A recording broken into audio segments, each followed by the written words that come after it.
မင်္ဂလာပါဒီနေ့21ရက်6လ2025အတွက်အထူးပြုလုပ်ရမယ့်အရာလေး2ခုကိုဒီနေ့မှာမျှဝေသွားမှာဖြစ်ပါတယ်နံပါတ်1တစ်ချက်ကဒူးဆန်ဒုံတွေကဒုံမှာအဲ့ဒါကမလုပ်ရမယ့်အချက်ပါဒါတွေလုပ်လို့ရှိရင်လက်ပိတ်မယ်ဒါတွေလုပ်လို့ရှိရင်စိတ်မချမ်းမသာတွေဖြစ်မယ်ဒါတွေလုပ်ရင်အိမ်တွင်းမှာစူပူအေးချမ်းမှုတွေမရှိဘဲနဲ့စူပူမှုတွေဖြစ်မယ်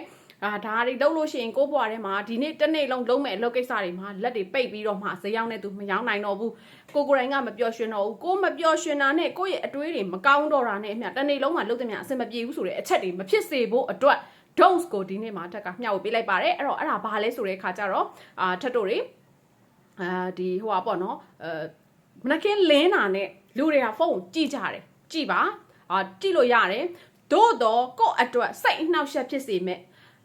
ငိုစရာတွေစိတ်ညစ်စရာတွေအနိဋ္ဌာယုံတွေနော်ထက်လို့နိုင်သားသမီးကမိဘကိုအနိုင်ကျင့်တာတွေမိဘကသားသမီးကိုနှိပ်စက်တာတွေအဆရှိသဖြင့်တကယ်ကိုအနိဋ္ဌာယုံတွေမကောင်းတဲ့အရာတွေပေါ့နော်ဘာလို့လဲဆိုတော့စကားကဒီချက်ပို့ပြီးတော့ပြောပြလို့ရတယ်သို့တော့စီကံချမှတ်ထားတဲ့စကားလုံးတွေပါရင်ထိမှဆိုလို့ဒီလောက်ပဲပြောလိုက်ပါမယ်အနိဋ္ဌာယုံတွေပေါ့နော်အဲ့တော့ထက်တို့တွေဒါ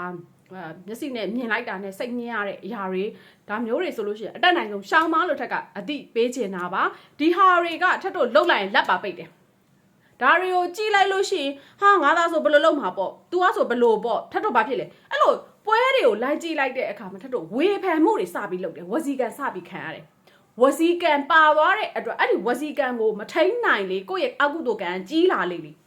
ဝစီကံကိုထိန်းလိုက်တာနဲ့ကိုယ့်ရဲ့ကုသိုလ်ကံဟာကြီးလာလေကိုယ့်အတွက်ကောင်းတဲ့အရာတွေများများရောက်လေအဲကြောင့်မို့ထက်က18ချက်21ရက်လုတ်တဲ့ဒူတွေဆိုရင်တော့ထက်အထူးသတိပေးထားတယ်ကံသုံးပါးကိုအထူးရှောင်ကျင်မှာကာယကံဝစီကံမနောကံအဲ့ဒီထက်ကဝစီကံတစ်ခုကိုထိန်းသိမ်းနိုင်ပြီဆိုရင်ထက်တို့ရဲ့ဘဝတွေကောင်းတဲ့အရာတွေလက်လာပါတွေပွင့်သွားမယ်ပေါ်တဲ့တကားတွေပွင့်သွားမယ်အဆက်ရှိသဖြင့်ထက်အမြဲတမ်းပြောခဲ့တယ်အဲ့ဒါကြောင့်မို့ဝစီကံကိုထိန်းမှာ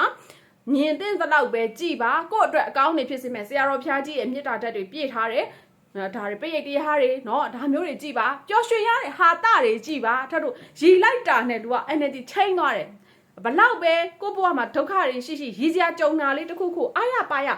ဟပရီလိုက်ပြီဆိုလို့ရှိရင်ထပ်တို့ကောင်းမွန်တဲ့ energy ချက်ချင်းချိန်သွားတယ်ကြောချင်တာကလက်လာပါတွေပွင့်သွားတယ်အဲ့တော့ထပ်တို့တွေကိုစိတ်ညစ်ရတဲ့ကိုမျက်ရည်ကြားလဲရတဲ့ကိုနှစ်ရက်သွင်းတော့ထမင်းမစားနိုင်ဖြစ်ရတဲ့အရာတွေလုံးဝရှောင်ပါနော်ပြီးလို့ရှိရင်ပွဲတွေနောက်ကိုလိုက်ပြီးတော့မှဝစီကန်တွေထိမ့်မှာရေးတာတွေရှောင်မှာကိုနဲ့မဆိုင်ပါဘူးเนาะအဲ့လိုမျိုးတွေသွားမလုပ်ပါနဲ့အဲ့ဒါကတကယ်ကိုပဲမကောင်းတဲ့အရာတွေဖြစ်လာစေပါတယ်နောက်တစ်ချက်ကတော့ဒုံမှာဒီဒုံကတော့ဒီဟာတစ်ချက်ပေါ့နော်နောက်တစ်ချက်ကတော့လောက်ရမယ့်အရာပါဒီနေ့မှာမနေ့ကလိုပဲဒီဝါတက်ပတိဂါရတော်ကိုတက်စီရွတ်ပြီးတော့မှတတို့တွေဒီနေ့ပူဇော်ပါမယ်ဒီဝါတက်ပတိဂါရဟာ6ကောက်10ကောက်6ကောက်ကနေ180အဲ့လိုမျိုးပေါ့နော်အများကြီးတိုးပြီးရွတ်လာလို့ရှိရင်ကိုယ့်အတွက်ကောင်းတဲ့အရာတွေအများကြီးပြောင်းပြီး